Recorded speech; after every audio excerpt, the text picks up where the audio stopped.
माता का जो पूजन का विधान है, उस विधान में कोई गर्म चीज की महत्वता नहीं है क्या? कोई गर्म चीज की महत्वता? फिर भी दुनिया के लोग अपनी बुद्धि लगाकर माता की जब पूजन करने जाते हैं तो वहां अगरबत्ती भी जलाते हैं और दिया भी जलाते हैं।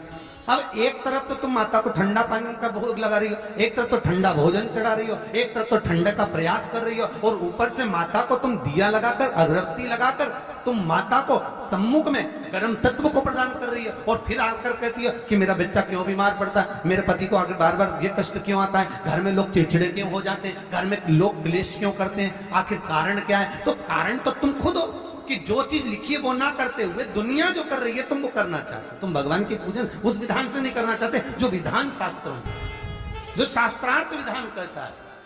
महाराज, शीतला माता की पूजन में कहीं ऐसा लिखा है कि तुम दिया लगाना, अगरबत्ती लगाना? शीतला माता की पूजन में लिखा है एक लोटा पानी लेना, उस जल में पुष्प आदि लेकर माता को ठंडा भोजन का सुंदर भाव से माता का स्नान कराकर पूजन करना, अर्चना करना, कुंकू चावल रोली मोली जो चढ़ा सकते हो, चुनड़ी वस्त्र आदि जो चढ़ाना हो चढ़ाओ, पर ये नहीं लिखा कि तुम दिया भी लगाना कि अगरबत्ती भी लगाना, क्योंकि गर्म तत्व वहां चाहिए। माता वो शीतल है, शीतला। और अगर तुम दिया लगा भी रहे हो, मान लो दिया अगर तुम लगा भी रहे हो तो उसके सम्मुख ना लगे, दूर, बहुत ठंडे समय में, शीतल समय में शीतला माता ने ये नहीं किया कि रोटी बना के उठो और थाली लेके लाइन में लग जाओ। तुम देखना शीतला माता की पूजन करने लोग जाते हैं ना शीतला सप्तमी, शीतला अष्टमी पे, बस 11 बजे तक तो रोटी बनाती रहेगी, सामान बनाती रहेगी, 1-1.5 घंटा में ठंडा हुआ, 12:30 बजे उठ के सीधे लाइन में लग जाएगी, जल्दी से पूजन करके सो जाऊंगी, काम खत्म।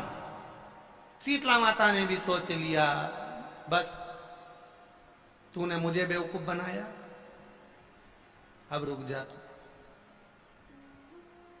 11 बजे तक भोजन बनाया, 10 बजे तक भोजन बनाया, 1 बजे रात को लाइन में लग गई पूजन करने के लिए। 1 बजे रात को न जाने किसने पहला दी कि 1 बजे रात को लग जाओ लाइन में, सुबह तक पूजन करके अपने घर आ जाओ, फिर आराम से आके सो जाओ। अब इतनी जल्दी क्या है भगवान के पूजन की?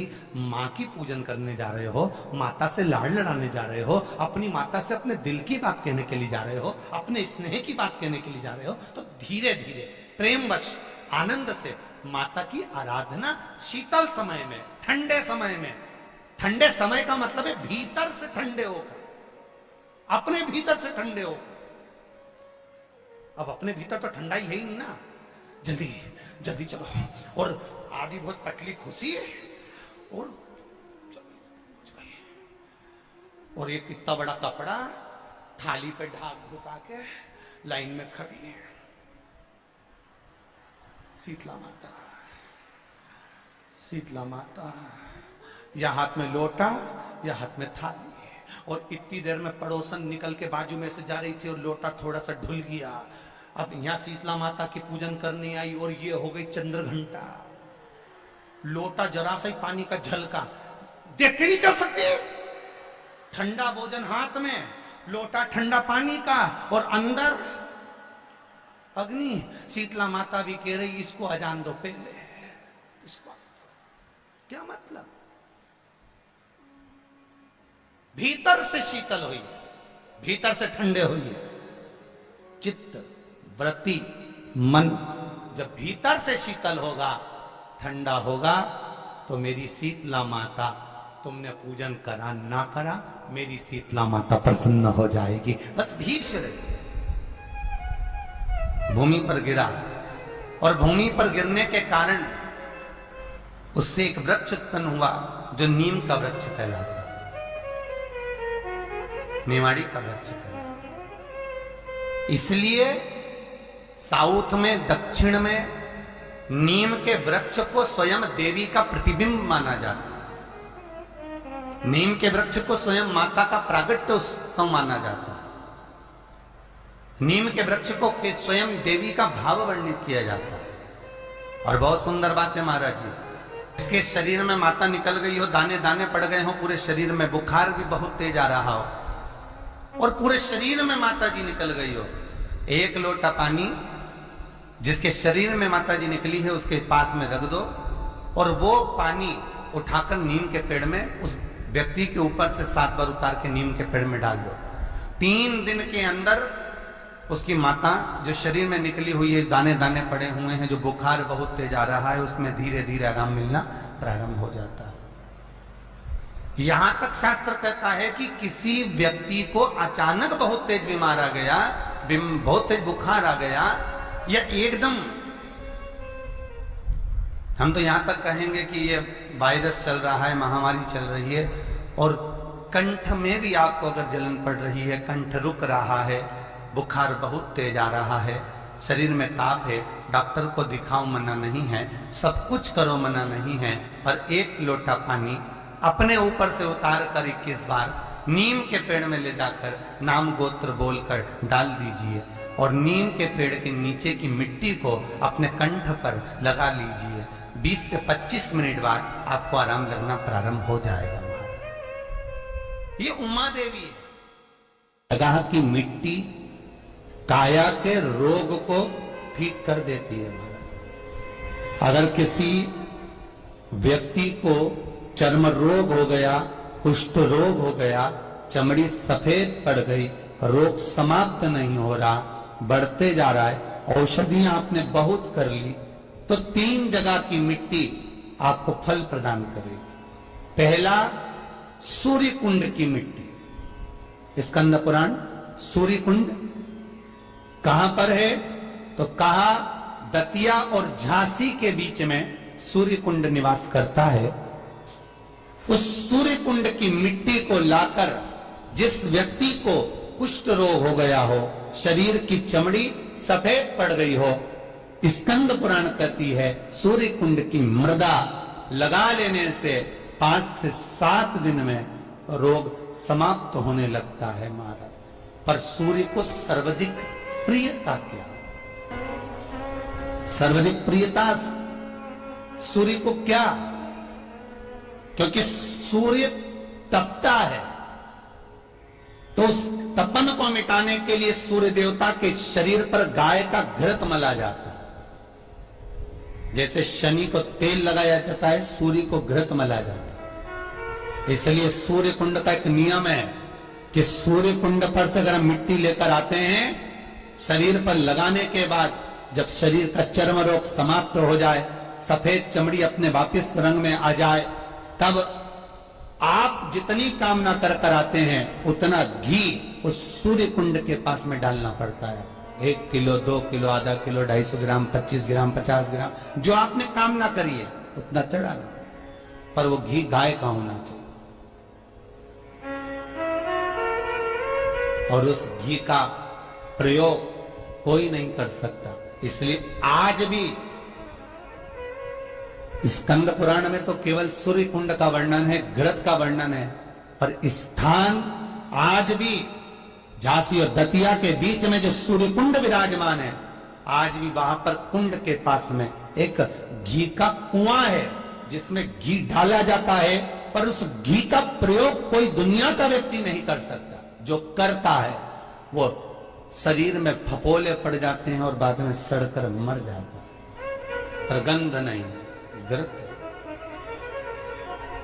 3 जगह की मृदा जीव को सुख का अनुभव कराती है। पहला सूर्य कुंड महाराज। दूसरा वर्णन करा है, जिस स्थान पर गौ माता को बांधा गया हो और गाय अपने बछड़े को, बछिया को जन्म देती हो, उस स्थान पर उसकी मिट्टी, उसकी मृदा, उस जगह की रज, जब मकान का मुहूर्त होता है, दुकान खोली जाती है, दुकान बनाई जाती है, दुकान में कोई अग्नि का प्रवेश हो, उससे पहले जहां पर गाय ने अपने बछड़े को जन्म दिया हो, बच्चे को जन्म दिया हो, उस स्थान की मिट्टी उस भूमि पर लेपन कर दी जाए तो जिंदगी में कभी संपदा की कमी नहीं हो सकती। ये दूसरी मृदा स्कंद पुराण वर्णन करती है, धेनु मानस वर्णन करती। दूसरी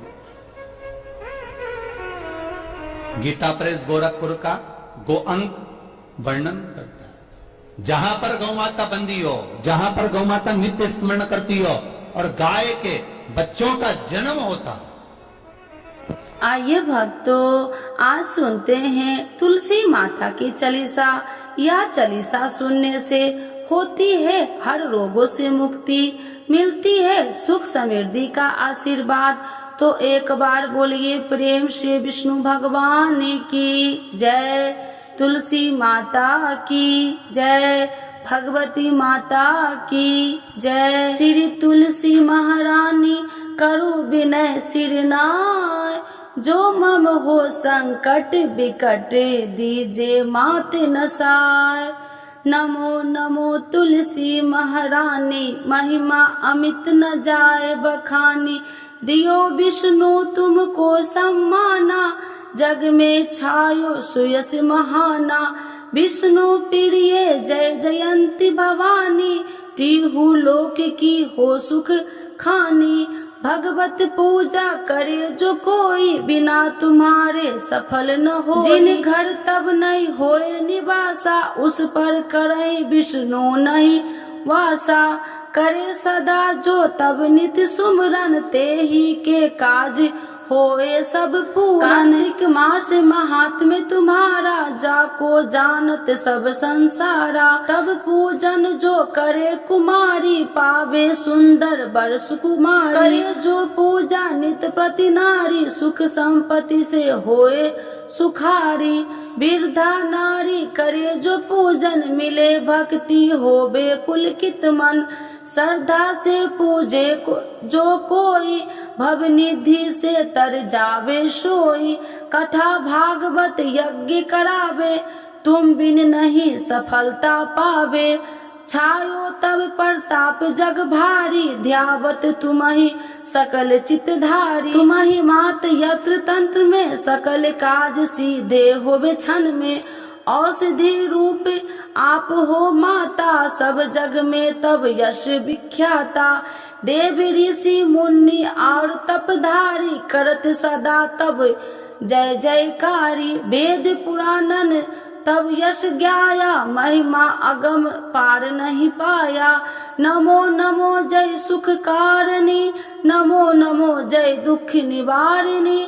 नमो नमो सुख संपत्ति देनी, नमो नमो अख काटन छेनी। नमो नमो भक्तन दुख हरनी, नमो नमो दुष्टन मद छेनी। नमो नमो भव पार उतारिणी, नमो नमो परलोक सुधारिणी। नमो नमो निज भक्तन उबारिणी, नमो नमो जन काज सवारिणी। नमो नमो जय कुमति नशावनी, नमो नमो सब सुख उपजावनी। जयति जयति जय तुलसी माई, ध्याऊ तुमको शीश नवाई। निर्जन जानी मोहि अपनाओ, बिगड़े काज आप बनाओ।